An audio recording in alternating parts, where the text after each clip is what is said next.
नमस्कार, बहुत स्वागत है आपका डेली 24 भारत में। मैं हूं आपके साथ अनीता शर्मा। शुरुआत करते उत्तर प्रदेश की बड़ी खबरों से। समाजवादी पार्टी के राष्ट्रीय अध्यक्ष अखिलेश यादव ने प्रेस कॉन्फ्रेंस के दौरान बीजेपी पर तीखा हमला बोला है। अखिलेश यादव ने कहा कि जितने भी भ्रष्ट लोग हैं, जितने भी जुल्म करने वाले लोग हैं और जितने भी पाप करने वाले लोग हैं, सब बीजेपी में हैं। उन्होंने आरोप लगाया कि बीजेपी में ऐसे लोगों की संरक्षण मिल रहा है और सरकार भ्रष्टाचार और कानून व्यवस्था के मुद्दों पर जवाब देने से बच रही है। अखिलेश यादव ने विभिन्न राजनीतिक और जनहित से मुद्दों पर भी सरकार को घेरते हुए कई सवाल उठाए। हालांकि अखिलेश यादव के इन आरोपों पर बीजेपी की ओर से तत्काल कोई भी प्रतिक्रिया सामने नहीं आई है। राजनीतिक जानकारों का मानना है कि विधानसभा सत्र से पहले दोनों प्रमुख दलों के बीच आरोप प्रत्यारोप और तेज हो सकते हैं। जितने भी भ्रष्ट लोग हैं, जितने भी जुल्म करने वाले लोग हैं, जितने भी पाप करने वाले लोग, सब बीजेपी में। बीजेपी भ्रष्ट, जुल्म करने वाले लोग, पाप करने वाले लोग। बीजेपी जितने भी भ्रष्ट हैं। बताइए, एक्सप्रेस वे बना, टूट गया। भाई हमने सबने देखा ना वीडियो तस्वीर। और क्या कहते हैं कि ये बहुत टेक्नोलॉजी का इसमें इस्तेमाल हुआ है। एक मॉडर्न टेक्नोलॉजी के साथ हमने सड़क बनाई इसको। और कितने दिन बाद ही हो गया वहां गड्ढे? 13 दिन बाद। बुंदेलखंड तो प्रधानमंत्री जी के जाने के बाद ही गिर गया था बुंदेलखंड। पूर्वांचल में तो न जाने कितने गड्ढे हैं आज भी। और जानवर कब आ जाए पता ही नहीं, किस रफ्तार से आ जाए पता ही नहीं है। तो इसलिए जितने भी भ्रष्ट लोग हैं सब बीजेपी में हैं। तो भ्रष्ट, जुल्म करने वाले लोग और पापी लोग सब बीजेपी में है। बीजेपी, तुम नाम ही नहीं समझ पाए अभी तक। वहीं यूपी विधानसभा चुनाव से पहले बहुजन समाज पार्टी में बड़ा संगठनात्मक एक्शन देखने को मिल रहा है। पार्टी सुप्रीमो मायावती ने पूर्व राज्यसभा सांसद अशोक सिद्धार्थ और वरिष्ठ नेता रणधीर सिंह बेनीवाल को तत्काल प्रभाव से पार्टी से निष्कासित कर दिया है। मायावती ने सोशल मीडिया पर इसकी जानकारी देते हुए कहा कि दोनों नेताओं पर अनुशासनहीनता और पार्टी के दिशा निर्देशों के उल्लंघन के आरोप है। उन्होंने स्पष्ट किया कि अशोक सिद्धार्थ को पहले भी अनुशासनहीनता के आरोप में पार्टी से निकाला गया था और दोबारा मौका दिए जाने के बावजूद भी शिकायत मिल रही है। मायावती ने यह भी कहा कि अब उन्हें भविष्य में किसी भी परिस्थिति में पार्टी में वापस नहीं लिया जाएगा। साथ ही रणधीर सिंह बेनीवाल को भी तत्काल प्रभाव से बाहर कर दिया गया है। मायावती ने कार्यकर्ताओं से अफवाहों से बचने और पार्टी को कमजोर करने की कथित कोशिश के प्रति सतर्क रहने की अपील की है और इन कार्रवाई को आगामी यूपी विधानसभा चुनाव से पहले संगठन में अनुशासन और नियंत्रण मजबूत करने की दिशा में बड़ा कदम माना जा रहा है। वहीं पीलीभीत में कांवड़ यात्रा को सकुशल और सुरक्षित संपन्न कराने के लिए पुलिस प्रशासन पूरी तरह से अलर्ट मोड पर है और इसी क्रम में अपर पुलिस अधीक्षक विक्रम दाहिया और सहायक पुलिस अधीक्षक और सीओ सदर नताश गोयल ने शाही बॉर्डर पर बनाए गए पुलिस सहायक शिविर का निरीक्षण किया। अधिकारियों ने कांवड़ियों के लिए सुरक्षा और सुविधा का जायजा लिया। खासतौर पर महिला कांवड़ियों की सुरक्षा को देखते हुए महिला सुरक्षा केंद्र स्थापित किया गया है, जहाँ पर प्रत्येक थाने की एमएसके टीम तैनात रहेगी। सीओ सदर नताशा गोयल ने बताया कि जनपद के सभी प्रमुख कांवड़ मार्गों पर पुलिस सहायता केंद्र और महिला सुरक्षा केंद्र बनाए गए हैं ताकि महिला श्रद्धालुओं को किसी भी प्रकार की परेशानी होने पर तत्काल सहायता उपलब्ध कराई जा सके। पुलिस ने हेल्पलाइन 112, एम्बुलेंस 108 और अन्य आपातकालीन सेवाओं की जानकारी भी शिविरों पर प्रदर्शित की है। ऐसे में निरीक्षण के दौरान अधिकारियों ने ड्यूटी पर तैनात पुलिसकर्मियों को आवश्यक दिशा निर्देश भी दिए हैं। अभी जो कांवड़ शुरू हो गया है आज से, तो जनपद पीलीभीत में टोटल जितने भी कांवड़ के रूट हैं वहाँ पर पुलिस सहायता केंद्र के साथ साथ महिला सुरक्षा केंद्र सहायता केंद्र भी बनाए गए हैं, जहाँ पर प्रत्येक थाने की जो एमएसके टीम है वो बैठेगी। और ये इसका पर्पस ये है कि कोई भी महिला कांवड़ जो यात्रा कर रही हैं उनकी सुगम यात्रा के लिए और उनको कोई किसी भी प्रकार की कोई दिक्कत हो तो उसको तत्काल रूप से उसको एड्रेस करने के लिए और साथ के साथ उनकी सुरक्षा सुनिश्चित। यूपी के बदायूं में जमीन खरीद फरोख्त के नाम पर करीब 20 लाख रुपए की कथित धोखाधड़ी का मामला सामने आया है। हरियाणा के कुरुक्षेत्र निवासी एक व्यक्ति ने प्रधानमंत्री को प्रार्थना पत्र भेजकर कई लोगों पर धोखाधड़ी, धमकी और जमीन पर कब्जा करने की साजिश का आरोप लगाया है। पीड़ित का कहना है कि बदायूं की दातागंज तहसील क्षेत्र में 11 बीघा जमीन दिलाने के नाम पर उससे करीब 20 लाख रुपए लिए गए, लेकिन ना तो जमीन की रजिस्ट्री कराई गई और न ही किसानों को भुगतान किया गया। आरोप है कि रुपए वापस मांगने पर जान से मारने की धमकी और जमीन पर कब्जा करने की धमकी दी गई है। पीड़ित ने आरोपियों को भूमाफिया वृत्ति का बताते हुए अपने परिवार की सुरक्षा की मांग की है। प्रधानमंत्री को भेजे गए प्रार्थना पत्र में मामले की निष्पक्ष जांच, एफआईआर दर्ज और कानूनी कार्रवाई की मांग की गई है। हालांकि लगाए गए आरोपों की स्वतंत्र रूप से अधिकारित पुष्टि नहीं हुई है और संबंधित पक्ष का बयान भी सामने नहीं आया है। मामले में जांच के बाद से आरोपियों की पुष्टि हो सकेगी। जय श्री राम। मेरा नाम कुलदीप काजल, जिला कुरुक्षेत्र, हरियाणा का मैं रहने वाला हूँ। मैंने यहाँ से अपनी ज़मीन सेल करके बदायूं जिले में दातागंज तहसील में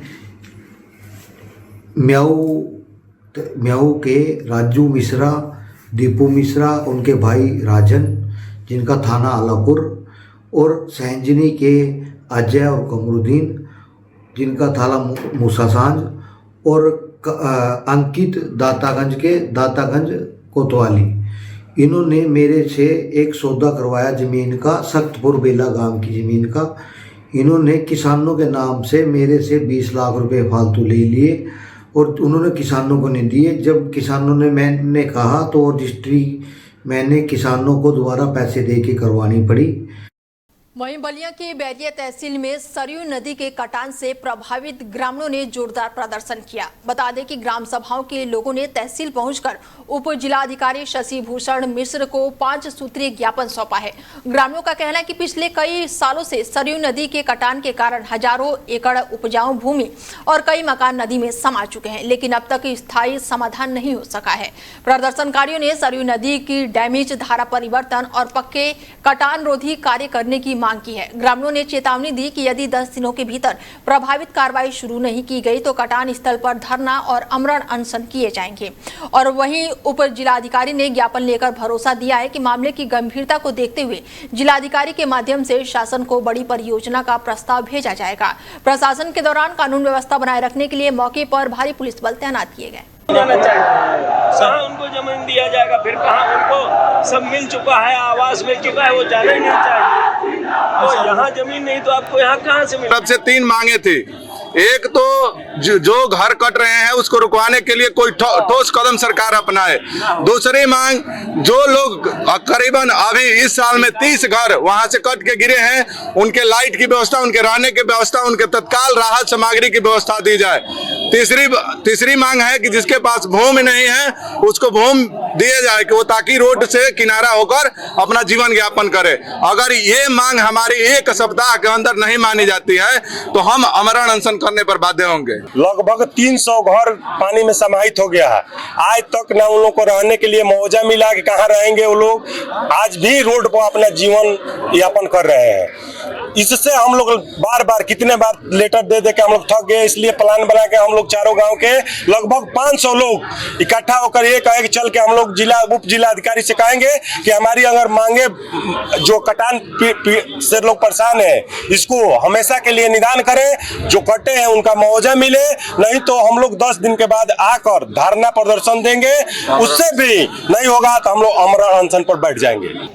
हम लोग को जो है आज जो है जो दिनांचल के 4 गांव हैं, गोपाल नगर, बसीत नगर, मानगढ़, सिवार, जो दिनांचल के नाम से वो एरिया जाना जाता है और वो कई सालों से वहाँ घाघरा नदी से कटान हो रहा है। पिछले 4-5 साल से वहाँ के किसानों की कीमती उपजाऊ जमीन नदी में गिर गई, लेकिन सरकार और प्रशासन की तरफ से कोई जमीन।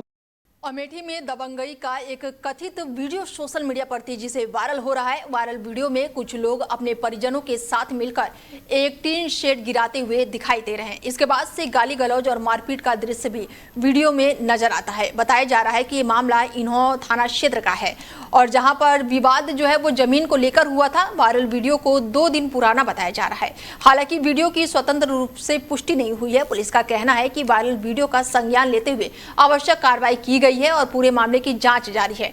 जांच में सामने आने वाले तथ्यों के आधार पर आगे की कार्रवाई की जाएगी। वहीं रामपुर के स्वरा कोतवाली क्षेत्र में 2 पक्षों के बीच मारपीट का मामला सामने आया है। बताया जा रहा है कि घर के बाहर सिगरेट पीने को लेकर शुरुआत शुरू हुआ विवाद देखते ही हिंसक झड़प में तब्दील हो गया। आरोप है कि मकान मालिक के मना करने पर दोनों पक्ष आमने सामने आ गए और सड़क पर लात घूंसे चलने लगे। घटना में एक महिला समेत करीब 4 लोग घायल बताए जा रहे हैं। सूचना मिलते ही पुलिस मौके पर पहुंची है और घायलों को उपचार के लिए अस्पताल भेजा गया है। इस घटना का एक वीडियो भी सोशल मीडिया पर वायरल हो रहा है। हालांकि वायरल वीडियो की पुष्टि नहीं हुई है।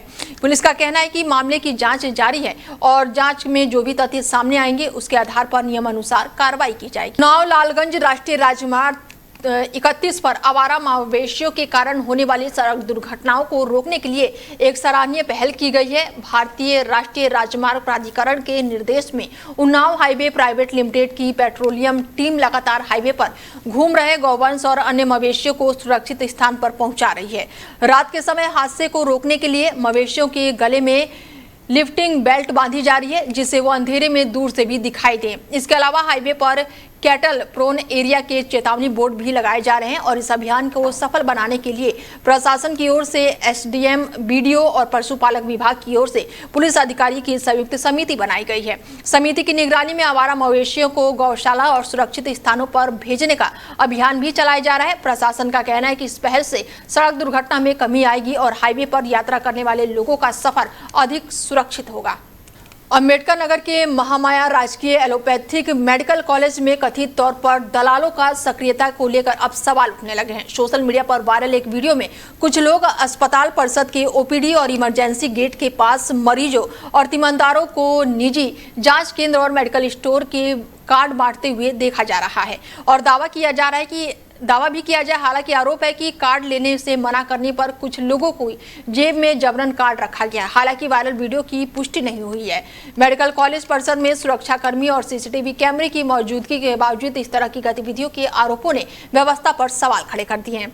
मामले पर मेडिकल कॉलेज के प्रधानाचार्य डॉक्टर मुकेश कुमार यादव ने कहा कि पूरे प्रकरण की जाँच सुरक्षा सुपरवाइजर ने सौंपी गई है और यदि आरोप सही पाए जाते हैं तो नियमानुसार कार्रवाई की जाएगी। वहीं अम्बेडकर नगर के अकबरपुर कोतवाली क्षेत्र में निर्माणाधीन मकान पर काम कर रहे एक मजदूर की करंट लगने से मौत हो गई। बताया जा रहा है कि हादसा एक चिकित्सक के निर्माणाधीन आवास पर हुआ और घटना के बाद से मजदूर को अस्पताल ले जाया गया, जहां पर डॉक्टरों ने उसे मृत घोषित कर दिया। मृतक के परिजनों ने आरोप लगाया कि घटना की सूचना समय पर पुलिस को नहीं दी गई और मामले को दबाने की कोशिश की गई। वहीं कुछ लोगों ने पुलिस की कार्यप्रणाली पर भी सवाल उठाए हैं। हालांकि डॉक्टर और पुलिस पर लगाए गए आरोपों की पुष्टि नहीं हुई है। सूचना मिलने पर पुलिस मौके पर पहुंची है और मामले की जांच शुरू कर दी है। पुलिस का कहना है कि जांच और पोस्टमार्टम रिपोर्ट के आधार पर आगे की कार्रवाई की जाएगी। वहीं बहराइच लखनऊ हाईवे पर केसरगंज क्षेत्र के पास सरावस्ती की क्षेत्र में एक नीलगाय से कार की टक्कर हो गई और बताया जा रहा है कि कार में विधायक, उनके पति ज्ञान प्रकाश कैराती और चालक सवार था। अचानक सामने आए नीलगाय को बचाने के प्रयास में वाहन उससे टकरा गया, जिससे कार का अगला हिस्सा क्षतिग्रस्त हो गया। हादसे के बाद से मौके पर अफरा तफरी मच गई। राहत की बात यह रही कि विधायक समेत कार में सवार सभी लोग सुरक्षित हैं और किसी को घायल होने की सूचना नहीं है। सूचना पर पहुंची पुलिस ने क्षतिग्रस्त वाहन को सड़क किनारे हटवाया और यातायात सामान्य करा के पुलिस पूरे मामले की जांच में जुटी है। वहीं यूपी के उन्नाव के नगर पंचायत नवाबगंज के वार्ड नंबर 4 में सरकारी तालाब की भूमि पर कथित अवैध अतिक्रमण को लेकर प्रशासन ने कार्रवाई शुरू कर दी है। विभागीय टीम मौके पर पहुंचकर भूमि का चिन्हीकरण कर रही है और अवैध कब्जे हटाने की प्रक्रिया चल रही है।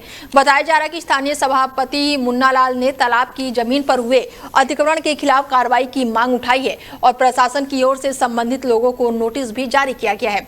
वहीं जिस व्यक्ति के निर्माण पर कार्रवाई की बात कही जा रही है, उनका कहना है कि कई सालों से वहां वो रह रहे हैं और मामले की निष्पक्ष जांच होनी चाहिए। फिलहाल प्रशासन पूरे प्रकरण की जांच कर रहा है और नियमानुसार कार्रवाई जारी है। मेरे द्वारा यहाँ इस तालाब में मछली पालन किया जाता है, जिसके एवज में नगर पंचायत द्वारा रसीद भी काटी हुई है, दी हुई है प्रत्येक ईयर की। और दूसरा अवैध निर्माण का आरोप है तो नगर पंचायत को लिखित रूप दे रखा है। सुरक्षा हेतु केवल थोड़ा लगाया जाएगा बांस। कोई सब कुछ हमारे लिए डॉक्यूमेंट है, हमारे सब पेश हो चुके हैं। डीएम के यहाँ भी, एसडीएम के यहाँ भी, माननीय मुख्यमंत्री जी से मैं 6 बार मिल चुका हूँ, सीएम से और पाठक जी से 10 बार मिल चुका हूँ। हम सारी जांचें करा चुके हैं। उसके बाद भी हमको निर्णय मिला, तब निर्माण के आदेश दिए, तब हमने बनाया। फिर उसके बाद इन्होंने जब पेड़ फेंका मैं सरकार से निवेदन करता हूँ। उसके बाद उन्होंने कार्रवाई की। मेरे द्वारा एक शिकायत की गई थी जिसमें जांच द्वारा ये पता चला है मुझे कि इब्राहिम उर्फ डैडी स्वर्गीय हुसैनी द्वारा एक अवैध निर्माण किया गया, जिसे पूर्व में गिरा भी दिया गया था। उसे फिर पुनः योगियों द्वारा पुनर्निर्माण कर लिया गया है। आप पीछे देख सकते हैं, यही वो निर्माण है जिसे गिराया जा चुका था पूर्व में, फिर पुनः इसको निर्माण। वहीं अमेठी के जगदीशपुर कोतवाली क्षेत्र में पहाड़पुर गांव में बरामदे में सो रहे एक नेत्रहीन बुजुर्ग का खून से लथपथ शव मिलने से सनसनी फैल गई है। घटना के बाद से ग्रामीणों की भीड़ मौके पर जुट गई है। पुलिस के प्रथम दृष्टि के अनुसार किसी जानवर के हमले की आशंका बताई जा रही है, जबकि ग्रामीण इस मामले में हत्या की आशंका जता रहे। बताया जा रहा है कि बुजुर्ग की कोई भी संतान नहीं थी और वो अपने भाई बहनों से अलग रहते थे। गांव का ही एक परिवार उनकी देखभाल करता था। सूचना पर पहुंची पुलिस ने शव को कब्जे में लेकर पोस्टमार्टम के लिए भेज दिया है और मामले की जांच शुरू कर दी है। वहीं वन विभाग के अधिकारियों का कहना है कि इस तरह के हमले सामान्य तौर पर जंगली जानवर नहीं करते हैं। पोस्टमार्टम रिपोर्ट और जांच के बाद ही मौत की असली वजह स्पष्ट हो सकेगी। हम लेके आए चाय नाश्ता, तो यही जब जम्बा के जर है यही पार से लाल लाल देखा, बस सबका गुहार मचा, भागत गिरत पर चलिए भैया, नहीं जाने पाओगे कहाँ गए। क्या लग रहा है आपको? लग क्या रहा है? हम नहीं जाना बच्चा, हम कुछ नहीं जाने बेटा। चोट के निशान से क्या लग रहा है? हम तो हुआ गबे नहीं बहन बेटा, यही मऊहा जौन है यही पार से हम देखा लाल। नहीं कौनो लड़ाई झगड़ा नहीं रही भैया। आप खाना पीना को देती थी? हम खाना पीना नहीं कौनो नहीं रहा भैया, छोड़ कर नहीं। अमेठी में करंट लगने से 14 साल के किशोर की दर्दनाक मौत हो गई। घटना भाले सुल्तान शहीद स्मारक थाना क्षेत्र की बताई जा रही है। बताया जा रहा है कि खेलते समय किशोर जमीन पर गिरे बिजली के तार की चपेट में आ गया। परिजन उसे गंभीर हालत में ट्रामा सेंटर जगदीशपुर लेकर पहुंचे, जहां डॉक्टरों ने उसे मृत घोषित कर दिया। घटना के बाद से परिवार में कोहराम मच गया। परिजनों का आरोप है कि इलाके में लटकते और गिरते बिजली के तारों की शिकायत पहले भी कई बार की गई है, लेकिन समय पर कार्रवाई नहीं हुई। हालांकि विद्युत विभाग पर लगाए गए आरोपों की आधिकारिक पुष्टि नहीं हुई है। सूचना पर पहुंची पुलिस ने शव को कब्जे में लेकर पोस्टमार्टम के लिए भेज दिया है और पूरे मामले की जांच शुरू कर दी है। आपका रामनाथ। अच्छा, आपका जो खत्म हुए हैं कौन था लड़का? सोनू नाम है, उनके बाप का मनोहर लाल। आपको जो खत्म हुआ कौन था आपका? वो हमारा नाती है। अच्छा, कैसे खत्म हुआ है, क्या था, कैसे खत्म हुआ है वो? अब लाइटिया में खत्म हुआ, हम तो खेते में रहे हैं। अच्छा, वही बिजली पटक दी थी। क्या कोई तार वार गिरा था क्या? यहाँ तारवा वो गिरा है, वहीं गिरा है। अच्छा, कौन सी 11,000 लाइन है? हाँ। इसकी शिकायत आप लोग अधिकारियों से किए थे पहले कभी? पहले लाइनमैन से कहा गया है। अच्छा, शिकायत हो रही दादा? हाँ, यही सब ही जाने, हम तो खेतों में ज्यादा रही थी।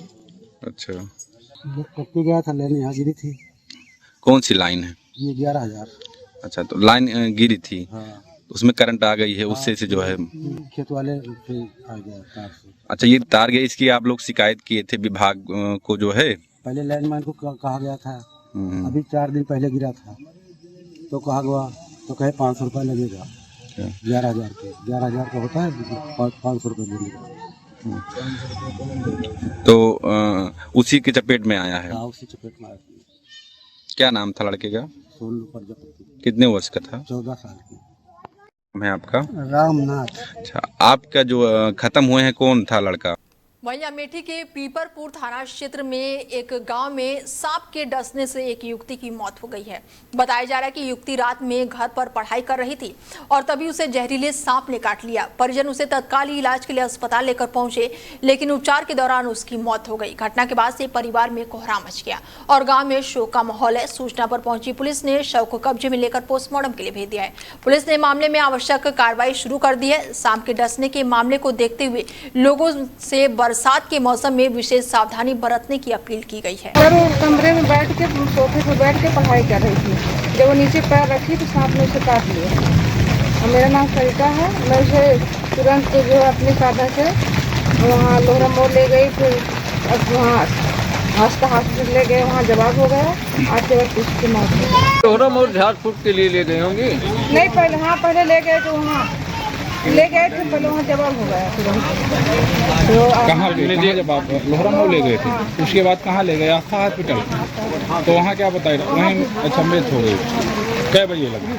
वहाँ लमसम अम्बेडकर नगर की समाज सेविका और इंडियन रेड क्रॉस सोसाइटी की जिला शाखा की चेयरमैन संध्या सिंह को समाज सेवा के क्षेत्र में उल्लेखनीय योगदान के लिए जनशक्ति सम्मान से सम्मानित किया गया है। लखनऊ में आयोजित समारोह में उन्हें एमएलसी पवन सिंह चौहान और अन्य अतिथियों ने सम्मानित किया। कार्यक्रम में संध्या सिंह को गेस्ट ऑफ ऑनर के रूप में भी आमंत्रित किया गया। आयोजकों ने स्वच्छता, रक्तदान, महिला सशक्तिकरण, स्वास्थ्य जागरूकता और जन सेवा के क्षेत्र में उनके कार्य की सराहना की। सम्मान प्राप्त करने के बाद से संध्या सिंह ने कहा कि ये सम्मान उनके लिए नई जिम्मेदारी और इसे उन्हें सभी रक्तदाताओं, स्वयंसेवकों और समाज सेवियों को समर्पित किया। उन्होंने कहा कि मानवता की सेवा ही उनका सबसे बड़ा संकल्प है और आगे भी जनहित के काम लगातार जारी रहेंगे। वहीं यूपी के ललितपुर के रेलवे स्टेशन के पास तेंदुआ दिखाई देने से ग्रामीणों में दहशत फैल गई है। तेंदुए को देखते हुए लोगों ने वन विभाग को इसकी सूचना दी और आसपास के इलाकों में गश्त फिलहाल बढ़ा दी गई है।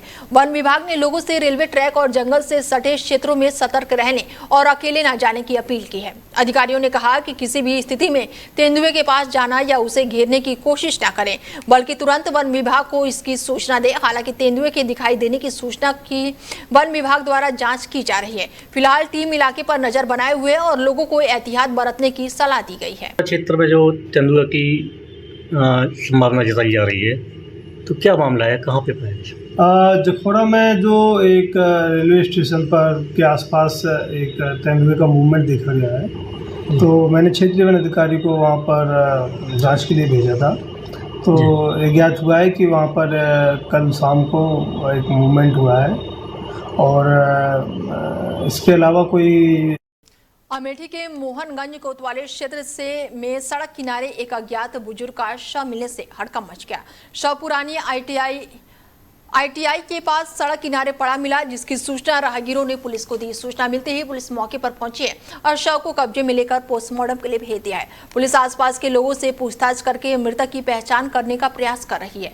फिलहाल बुजुर्ग की पहचान नहीं हो सकी है और मौत के कारणों का भी पता नहीं चल सका है। पुलिस का कहना है कि पोस्टमार्टम रिपोर्ट और जांच के आधार पर आगे की कार्रवाई की जाएगी। साथ ही मृतक की शिनाख्त के लिए आवश्यक प्रयास किए जा रहे हैं। वहीं पीलीभीत क्षेत्र में एक युवक का शव तालाब के किनारे मिलने से सनसनी फैल गई है। प्रारंभिक जानकारी के अनुसार युवक शनिवार शाम को घरेलू विवाद के बाद से घर से बाहर निकला था और आशंका है कि तालाब के किनारे उसका पैर फिसलने से वो गहरे पानी में चला गया और डूबने से उसकी मौत हो गई। रात भर पुलिस और ग्रामीणों ने उसकी तलाश की, लेकिन सफलता नहीं मिली। रविवार सुबह दोबारा चलाए गए अभियान में युवक का शव तालाब से बरामद हुआ है। घटना के बाद से परिवार में कोहराम मचा हुआ है और पुलिस ने शव को कब्जे में लेकर पोस्टमार्टम के लिए भेज दिया और आगे की कार्रवाई जारी है। वहीं ललितपुर के तालबेहट में एक युवक का वीडियो सोशल मीडिया पर वायरल होने के बाद से हड़कंप मच गया है। वायरल वीडियो में युवक महाराजा मर्दन सिंह की प्रतिमा पर चढ़कर हंगामा करते हुए दिखाई दे रहा है। आरोप है कि वो प्रतिमा के कंधे पर बैठा शराब पी रहा था और वहां पर मौजूदा लोगों से अभद्र भाषा में बात कर रहा था। सूचना मिलते ही पुलिस मौके पर पहुंची है और युवक को समझाकर प्रतिमा से नीचे उतारा है। इसके बाद से उसे हिरासत में लेकर पूछताछ शुरू कर दी है। घटना के दौरान मौके पर लोगों की भारी भीड़ जमा हो गई। हालांकि वायरल वीडियो की पुष्टि नहीं हुई है। पुलिस का कहना है कि पूरे मामले की जांच की जा रही है और जांच के सामने आने वाले तथ्यों के आधार पर आगे की कार्रवाई की जाएगी।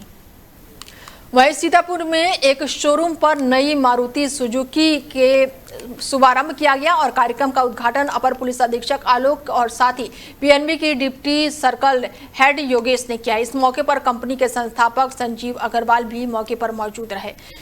ऐसे में ये बड़ी जानकारी निकलकर सामने आई है कि नई मारुति। फिलहाल बुलेटिन में मेरे साथ इतना ही। दीजिए इजाजत, नमस्कार।